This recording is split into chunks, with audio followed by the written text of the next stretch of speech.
Je ne vais pas me dépêcher de répondre, ni évoquer qu'étant prêtre près du bassin d'Arcachon, que j'ai vu ces jours-ci avec des amis, que le mot pécheur évoque et péché bien d'autres réalités plus agréables. Voilà, donc une fois ceci dit, on pourrait dire que le péché concerne notre relation aux autres et au tout autre qu'est Dieu, dans le sens où, on pourrait dire, pour faire simple, c'est un manque d'amour, hein, soit envers Dieu, soit envers les autres, soit envers soi-même, puisque l'appel de Dieu fondamental repris par Jésus, c'est tu aimeras le Seigneur ton Dieu, ton prochain comme toi-même, et que le péché, c'est ce qui va à l'encontre de cette communion avec Dieu, avec les autres, et puis d'être bien dans sa peau, je dirais, de ne pas se faire du mal soi-même, ce qui peut arriver, on a parfois l'esprit d'autodestruction. Alors après, évidemment, il y a des choses qu'on sent bien comme étant des choses négatives, comme une zone d'ombre, quelque chose de noir en nous, hein, donc on n'a pas besoin d'être chrétien pour avoir le sens du mal. Mais il y a des choses qui, voilà, qui au niveau de ce qu'on appelle la conscience est ressentie comme mal. Maintenant, cette conscience, elle peut être je dirais obscurcie par l'habitude du péché, par la culture de notre société, quelle que soit la génération où on se situe, qui fait qu'on est influencé par les pensées ambiantes, par là, aujourd'hui on pourrait dire par la pensée unique, qui relativise toute chose, qui veut déculpabiliser systématiquement les personnes. Donc, si je reprends, puisque en ce jour on fête un grand saint qui s'appelle Saint Maximilien Kolbe, et on peut avec sa réponse éclairer l'envers. Donc il se disait, qu'est-ce qui est le plus utile au salut ? Bon, voilà, on a une religion, on évoque la vie comme un don, mais aussi comme le fait d'entrer dans une alliance pour recevoir le don de Dieu, qu'on peut appeler un salut, c'est-à-dire qui nous arrache à ce qui n'est pas amour en nous. La réponse, c'est chez Maximilien Kolbe, mais c'est tout à fait conforme au récit biblique, qui pour nous est la référence, la révélation de Dieu sur ce qu'il est, sur ce que nous sommes et sur ce qui nous sépare et qu'on appelle le péché. Il dit c'est l'obéissance. Donc on pourrait dire le péché, à l'envers, c'est une désobéissance. Et obéir, ça veut dire écouter. Écouter Dieu qui me parle et croire que quand il me commande, par exemple les 10 commandements à Moïse repris par Jésus ou d'autres choses, ce n'est pas un espèce de diktat extérieur, mais ça correspond profondément à ma nature humaine et que écouter Dieu, c'est m'écouter moi-même et découvrir le chemin du bonheur véritable. Donc, mettre le péché comme désobéissance, manque d'écoute, on peut réaliser que ça nous arrive tous les jours dans des tas de situations réelles et que là, on peut comprendre effectivement, je ne vais pas écouter ma femme, mon mari, mes enfants, pour un enfant, son professeur d'école, etc. Pour un patron, ses employés, pour un employé, son patron, enfin, quelles que soient les relations, ce manque d'écoute. Et puis ensuite, il y a une objectivité, c'est-à-dire que quand Dieu nous dit « tu ne tueras pas, tu ne voleras pas, tu ne commettras pas d'adultère », c'est-à-dire il met des limites à l'agir de l'homme pour lui dire « hors de ça, on est dans le non-respect de l'autre » et que voilà, on rejoint, je dirais, la sagesse traditionnelle qui est propre, par exemple, qu'on trouve chez Confucius, qu'on trouve chez les stoïciens. Donc il y a un peu un patrimoine commun d'une humanité en recherche de la vérité de l'être humain. Ne fais pas aux autres ce que tu ne veux pas qu'on te fasse à toi. Donc les 10 commandements spécifient un certain nombre de ces comportements qui délimitent le péché de ce qui est le respect de l'autre et donc la relation humaine réussie. Voilà, maintenant on pourrait développer de mille façons en évoquant, donc j'évoquais les 10 commandements, les 7 péchés capitaux qui ne sont pas les plus graves. C'est-à-dire ce sont des péchés qui sont à la tête, à l'origine d'autres comportements. Donc en gros, ce sont les passions du cœur humain qui peuvent, quand elles ne sont pas réglées selon la mesure, selon la vertu, dégénérer en d'autres comportements plus graves. Par exemple, la gourmandise, le fameux péché capital, n'a jamais séparé personne de Dieu. Donc c'est pourtant un péché capital, donc c'est pas ça qui va t'empêcher d'aimer les autres et d'aimer Dieu, mais par la gourmandise, on peut susciter des tas de comportements égoïstes, de non-partage, et finalement d'une possession, d'une cupidité, d'un désir de toujours plus posséder, sans parler de la destruction de sa propre santé, qui est aussi une valeur comme telle. Voilà, donc pour dire le péché le moins toxique, au sens qu'il n'a pas la capacité, c'est saint Thomas d'Aquin qui le disait, de nous couper de Dieu. Bien ce péché-là peut quand même être à l'origine de péchés qui peuvent nous couper de Dieu. Par exemple, on peut dire aussi, quand on est gourmand de tout, on peut avoir envie de faire toutes sortes d'expériences sensorielles. Et donc en particulier dans le domaine de la sexualité, qui est un domaine éminemment sensoriel et qui nous fait goûter à certaines bontés de la vie, se tromper, prendre la sexualité comme un lieu d'expérience sensuelle, et la personne avec qui je vais éventuellement pratiquer la sexualité comme un objet de mon désir, et non pas nécessairement comme une personne à aimer, donc où la sexualité trouve sa place dans le cadre d'une relation où les actes sexuels sont le signe d'un engagement, d'une liberté qui respecte et qui se donne. Voilà. Après, on peut dire mille choses là-dessus, évidemment, mais...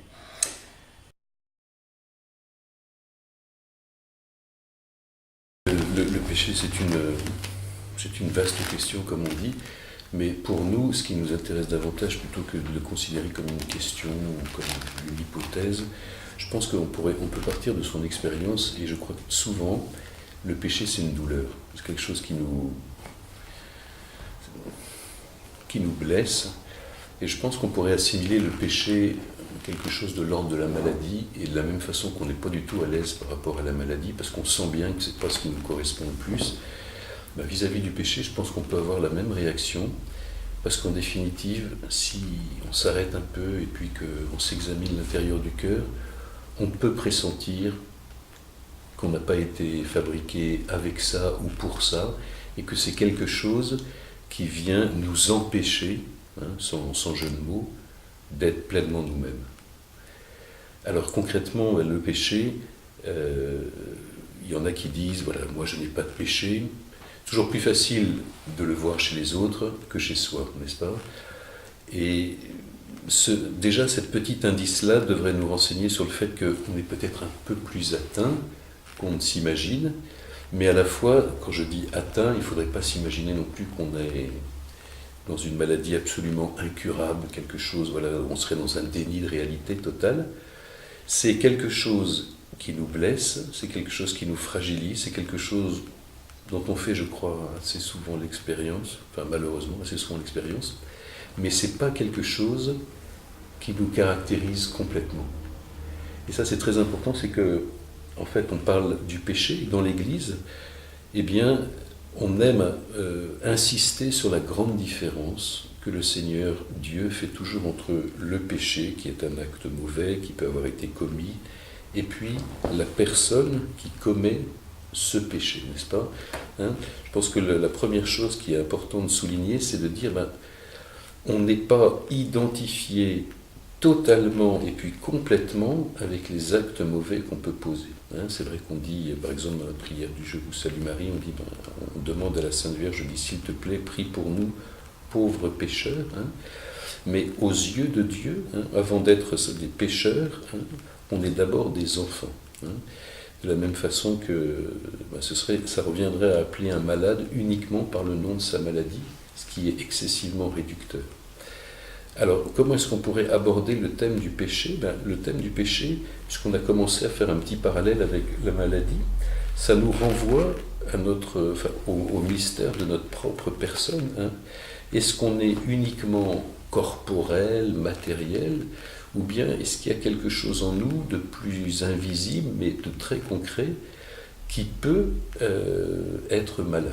Autrement dit, qui n'est pas soignable uniquement par la médecine des hommes, mais qui nécessite une intervention que ne donnent pas les médicaments, que ne donnent pas les opérations chirurgicales, mais qui peut quand même nous guérir et nous rétablir, n'est-ce pas? Alors, concrètement, c'est vrai que le péché, je le disais tout à l'heure, c'est quand on peut faire l'expérience douloureuse qu'on a commis quelque chose, qu'on a fait quelque chose, qu'on a dit quelque chose, ou bien qu'on ne l'a pas fait, c'est ce qu'on appelle le péché par omission. Ne pas avoir aidé quelqu'un, effectivement, c'est pas très recommandable. Mais c'est quelque chose, pourquoi est-ce que, si on est un tant soit peu honnête avec soi-même, pourquoi est-ce que c'est quelque chose qui nous met mal à l'aise? Parce qu'on se dit, en définitive, pourquoi j'ai fait ça, ou pourquoi j'ai pas fait ça?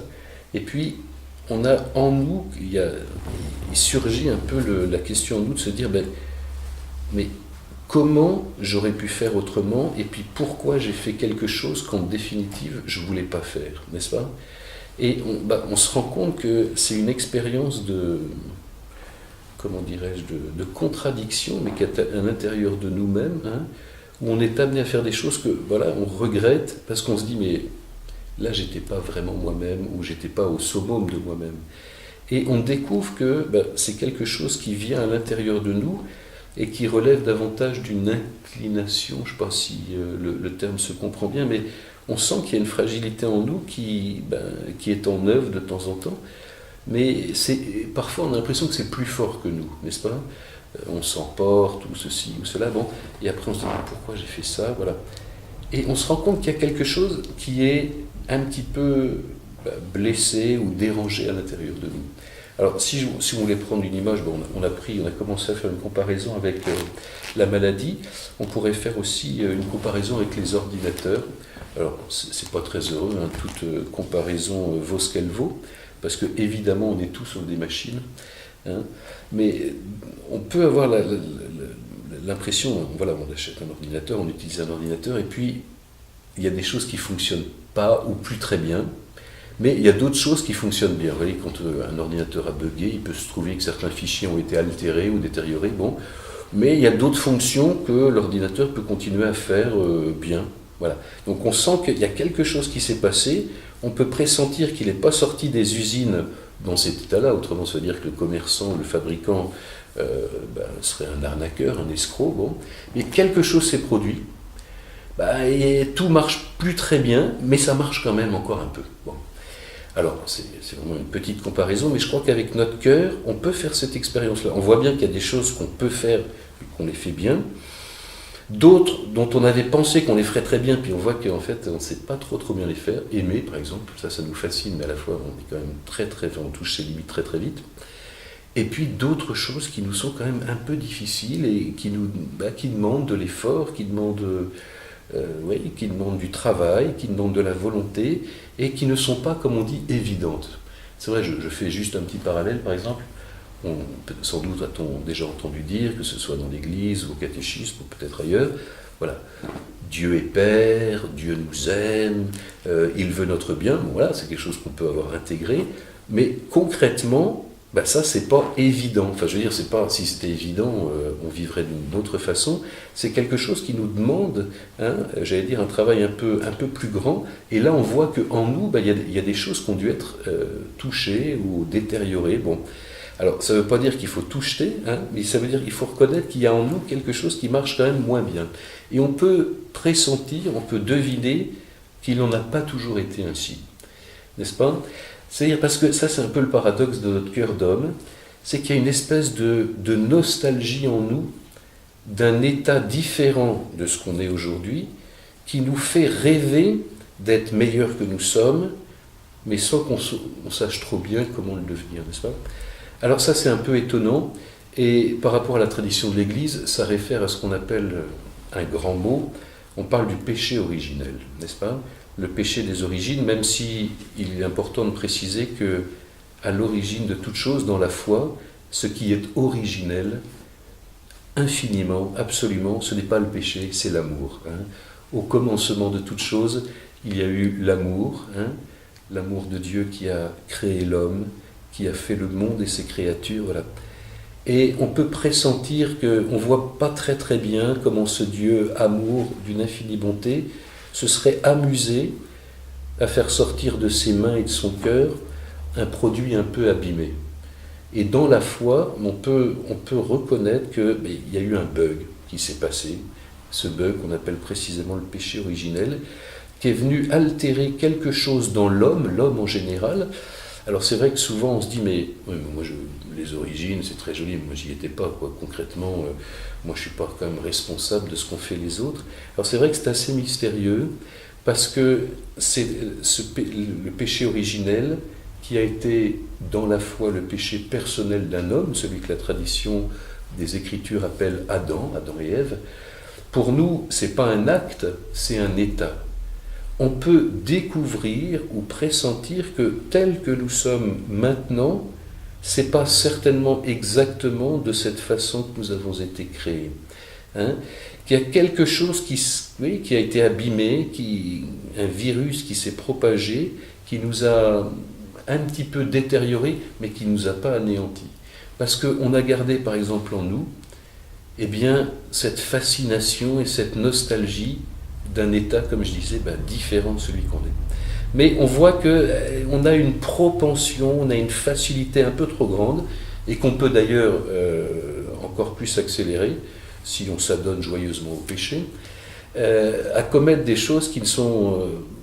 c'est pas qu'elles ne sont pas recommandables au sens extérieur d'une loi qui nous dirait ça c'est bien, ça c'est pas bien, mais on sent que profondément ça ne nous correspond pas totalement. Hein. Je crois que chacun de nous, selon son état de vie, on peut faire cette expérience, hein, de se dire je ne suis pas encore totalement moi-même, hein, sans que ce soit quelque chose de l'ordre de la psychologie, sans que ce soit uniquement, comment dirais-je, de l'ordre du rêve ou de l'imagination. Voilà, je rêve que je deviens un super-héros parce que j'ai vu des films américains. Non, c'est quelque chose de plus profond et de plus concret aussi. On se dit, voilà, on pressent qu'on n'est pas encore totalement nous-mêmes et on sent que quand on fait un péché, ou quand on est victime d'un péché d'ailleurs, ça peut réveiller en nous soit une tristesse, soit une colère, parce que ça provoque en nous un certain sentiment d'injustice. On sent bien, on ne saurait pas trop dire pourquoi, mais on sent bien qu'en définitive, on n'a pas été fait pour ça, et puis qu'on ne correspond pas à ça. Le monde a été marqué par le jansénisme, il y a je ne sais pas combien de siècles, où tout était mal. Les gens mariés ne pouvaient même pas aller communier parce qu'ils étaient mariés, alors... tout, c'était exagéré, tout était mal. Et on a été marqué quand même encore un peu par ce jansénisme. Le péché est une désobéissance, non pas à un commandement, c'est pas parce que Dieu a défendu telle chose hein, qu'il y a péché, c'est désobéir, mais à une personne vivante qui nous aime, qui nous voit. C'est désobéir à Dieu et non pas à un commandement. C'est une offense, comme on dit dans Notre Père. Pardonne nos offenses. Mais pour moi, spécialement, pour moi, le péché, c'est surtout un manque d'amour. Un manque d'amour de Dieu et des autres. Pour qu'il y ait péché, il faut le savoir et le vouloir. Ça, je l'ai déjà répété des centaines de fois aux enfants. Hein. Il faut le savoir et le vouloir. Si je ne sais pas que c'est mal, hein, un petit gosse qui voit un billet sur la table, c'est un billet de 100 €, bon, il dit « Oh, je vais faire des bateaux », il y a un chapeau de soldat, hein, et puis « il n'est pas bien », alors il le met à la poubelle, il a volé sa maman du billet de 100 €, mais il ne savait pas que c'était de l'argent précieux. Oui. Il faut le savoir, il faut le vouloir. Vous voulez en voiture, raisonnablement. Un gosse traverse la rue, vous n'avez pas le temps, vous l'écrasez. Vous l'avez tué. C'est un péché de tuer. Ah oui. Mais vous ne l'avez pas voulu. Donc il n'y a pas péché. Pour qu'il y ait péché, il faut le savoir et le vouloir.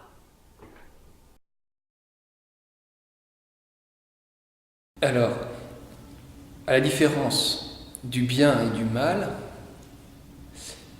le péché est une réalité de foi. Donc quelque chose de beaucoup plus large, parce qu'on ne peut pas isoler cette notion théologique, cette notion de foi, en dehors de ce qu'on appelle une histoire du salut, ou en dehors d'un plan de salut, ou en dehors d'une révélation de Dieu dans l'histoire.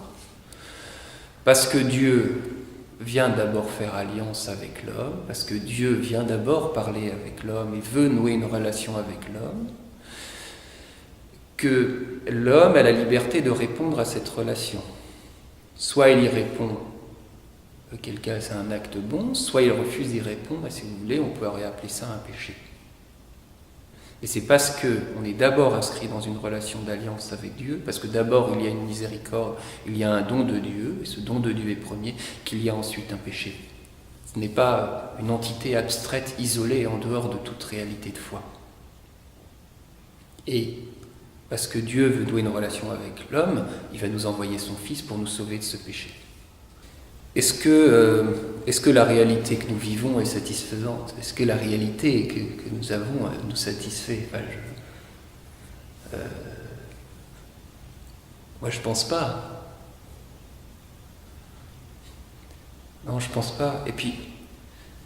Et en même temps, la question formée comme ça en amène une autre. Est-ce que, de manière plus théologique, on pourrait se demander, est-ce que le Christ se serait incarné si l'homme n'avait pas péché? Il suffit de relire Genèse 1, 2, 3, donc l'arbre, le fruit, la tentation, le serpent, etc. Parce que c'est là où tout se noue. Bon. Moi je crois, parce que le Christ en s'incarnant vient nous sauver du péché, donc vient rapporter à l'homme sa condition première, donc de créature, si vous voulez, faite à l'image de Dieu et en même temps restaurée, mais il vient nous apporter plus que cela, il vient nous apporter, et ça Saint Paul nous le dit très bien, ce qu'on appelle la filiation adoptive. Donc vous voyez, l'homme par la chute, a été dégradé de sa nature première, puisqu'il pouvait voir Dieu face à face, il pouvait lui parler, donc nous n'avons pas cette chance, et en même temps il vient nous apporter quelque chose de plus. Pour prendre une image peut-être un peu plus triviale, le Christ n'est pas simplement le plombier d'un mécanisme défectueux. Il ne vient pas simplement, un jour son père l'envoie, il y a quelque chose qui ne fonctionne pas très bien dans la maison, s'il te plaît, viens faire une soudure pour que le circuit fonctionne correctement, et ça serait l'incarnation. Il vient nous apporter plus que ça. Certes, il vient réparer au sein de l'homme quelque chose qui a été faussé à l'origine, mais en même temps, il vient nous révéler qui est le Père, et il vient nous apporter la filiation adoptive. Et comment vient-il nous sauver? Comment vient-il nous sauver? En fait, c'est toute sa vie qui nous sauve. Je crois qu'il là aussi, il ne faut pas isoler un seul événement, ce serait la croix, etc. Mais toute sa vie vient nous sauver, que ce soit donc, l'annonce, mais aussi son incarnation, toute sa vie d'homme, sa prédication, son mystère qui culmine sur la croix et la résurrection. Il n'y a pas, si vous voulez, qu'un moment. Bien sûr, la passion est un drame et c'est très important, mais il n'y a pas qu'un moment plus important qu'un autre. Il y a une unité à conserver dans l'acte de salut opéré par la croix. D'abord, un péché, c'est pas une tendance. C'est pas une idée que c'est une tendance. Prenons le cas peut-être un peu extrême, mais bon, qui existe, un alcoolique. Il a une tendance à boire. C'est pas un péché. Le péché est un acte. Et pour qu'il y ait cet acte, il faut qu'il y ait la volonté, donc la volonté expresse de faire le mal, la connaissance, donc il faut savoir que ce que je fais sera mal, et la liberté. Et il y a 3 clauses. On ne peut pas pécher par habitude. Alors, après, c'est autre chose. Là, il faut, je crois, distinguer deux aspects. D'une part, donc on parlait tout à l'heure de la conscience. C'est pour ça qu'à mon avis, ce sont surtout les premiers actes de péché qui sont importants. Parce qu'après, on a l'habitude et la capacité à discerner du bien du mal est obscurcie. Un jeune qui aura pris l'habitude de voler dès l'âge de 6 ans, comment pourra-t-il se repositionner plus tard? Donc c'est pour ça que c'est dès le début. Et il n'y a rien de plus un peu idiot comme image de faire ces expériences. Parce qu'après, on peut prendre une habitude, on peut prendre un pli. Et auquel cas, nous ne pouvons plus discerner, nous ne savons même plus que c'est un péché. Dans un pays où il y a une corruption généralisée, est-ce que l'on sait que le fait d'être corrompu ou de corrompre, est-ce qu'on arrive à discerner? Le péché, déjà, c'est quelque chose qu'on a, je pense, on l'a vraiment en nous. Parce que quand on lit la Genèse, on voit que Adam et Ève, dans le paradis ont péché en mangeant le fruit de l'arbre de la connaissance du bien et du mal. C'est donc leur premier péché, et après le péché restant en eux. C'est pour ça d'ailleurs qu'on est sur Terre aujourd'hui. Le péché, pour moi, c'est quelque chose déjà qui est mal, et c'est quelque chose qui blesse profondément Dieu. Après, ça dépend entre le péché véniel et le péché mortel, plusieurs degrés de péché. Le péché, c'est vraiment quelque chose qui nous... À chaque fois qu'on pêche, c'est quelque chose qui nous éloigne de Dieu. Ça met une barrière entre lui et son amour.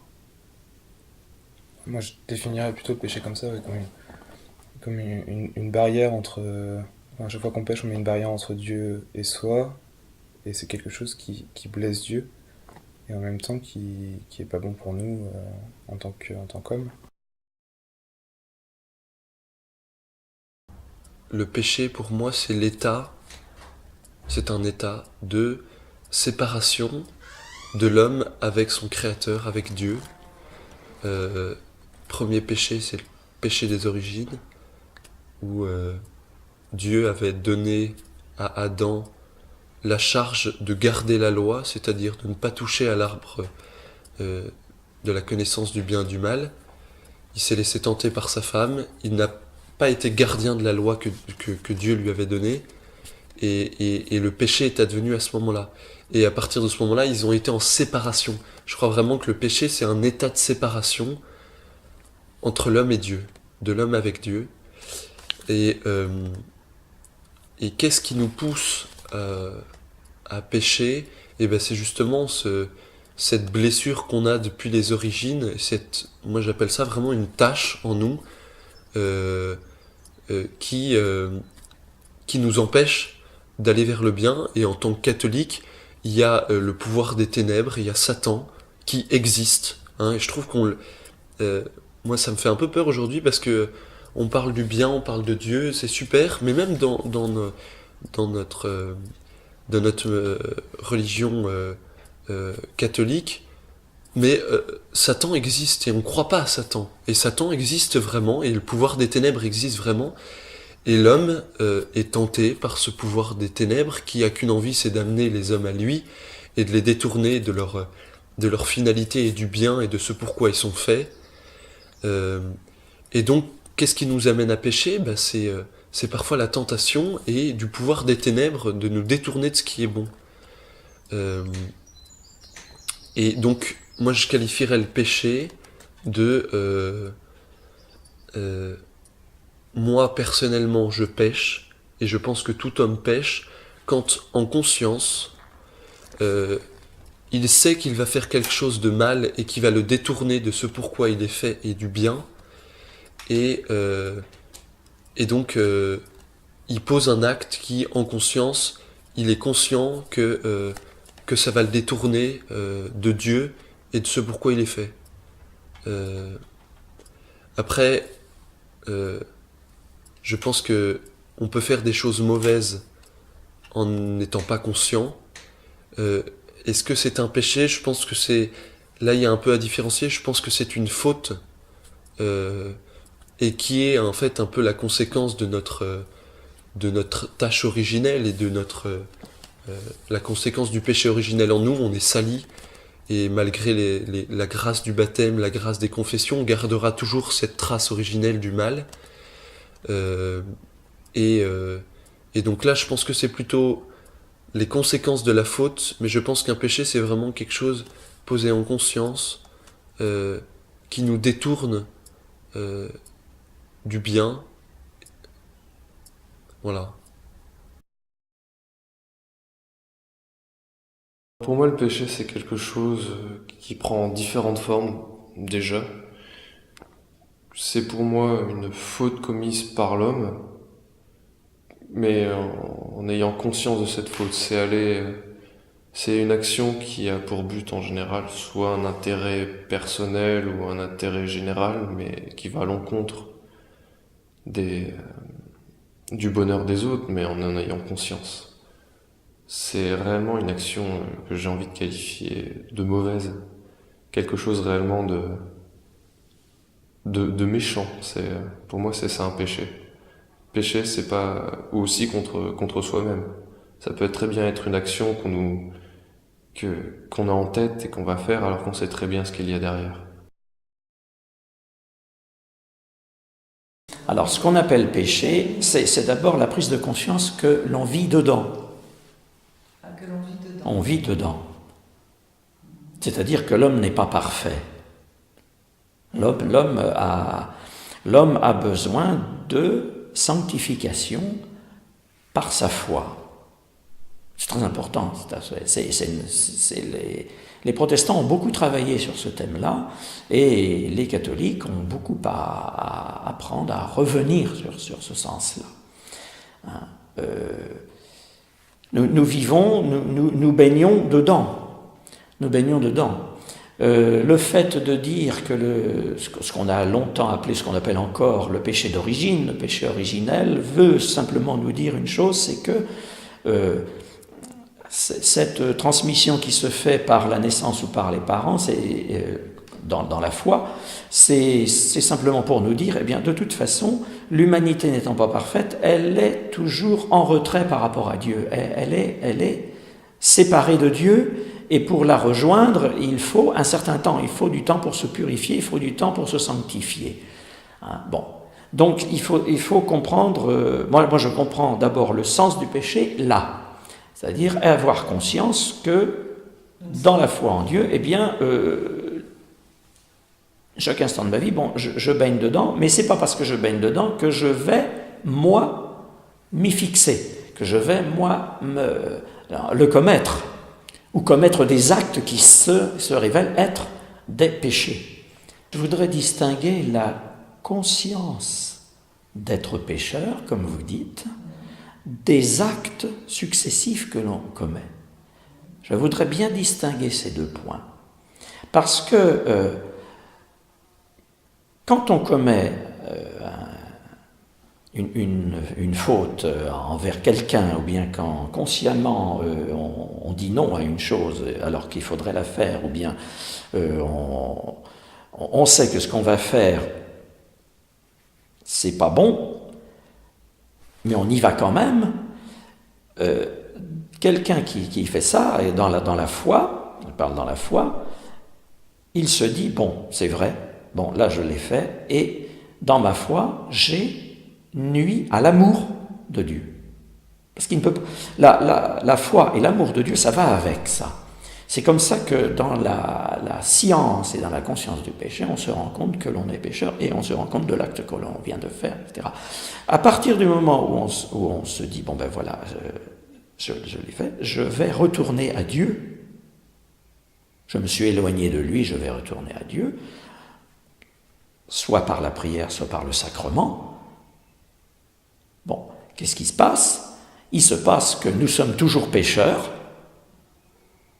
mais que Dieu nous pardonne. Parce que Dieu sait très bien avant nous ce dont on est capable et ce dont on est incapable. C'est vrai que dans notre vie chrétienne, il ne faut pas qu'on perde le sens du péché. Je répondrai à ta question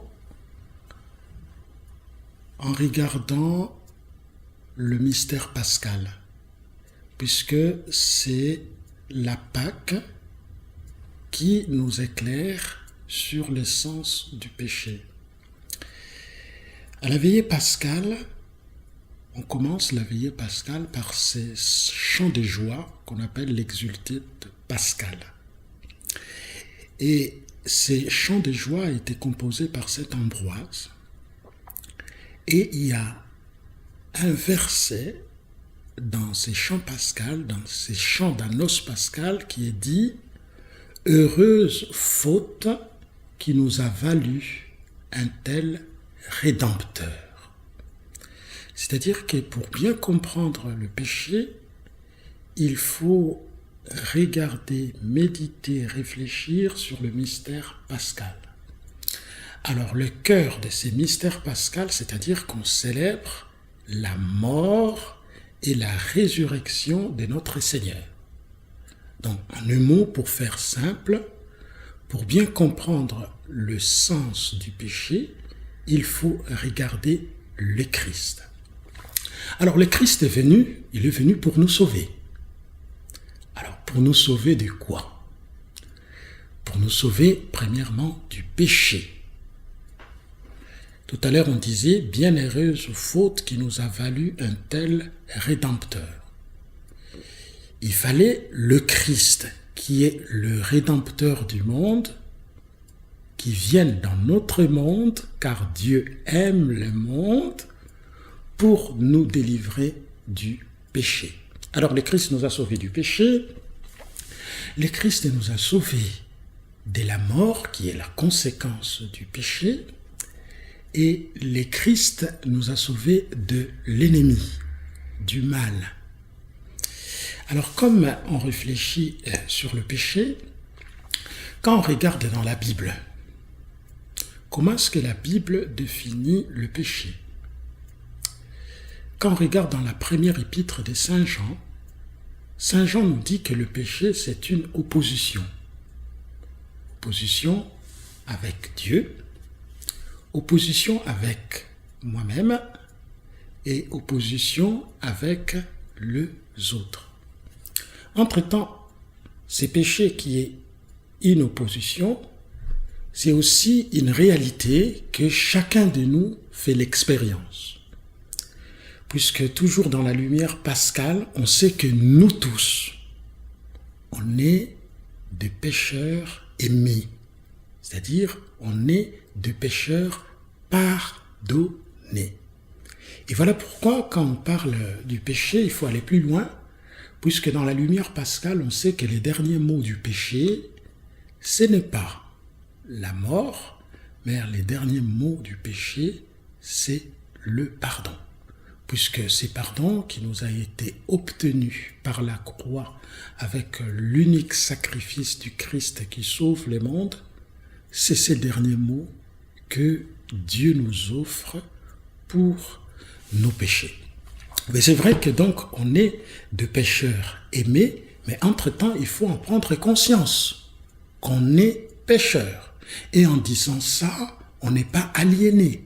En disant ça, c'est tout simplement pour nous dire que, mais voilà, notre condition, dans notre condition de pécheur, Dieu ne nous laisse pas dans ces conditions-là. Il nous envoie son amour, son Christ, qui est venu jusqu'à nous pour donc nous délivrer du péché.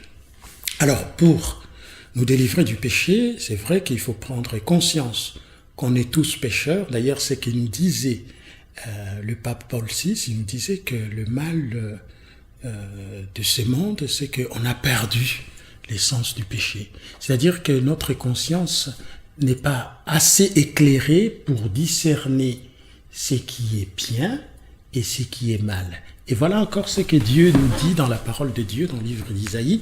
Il nous dit que malheur à celui qui appelle ténèbres, lumière, le bien, mal.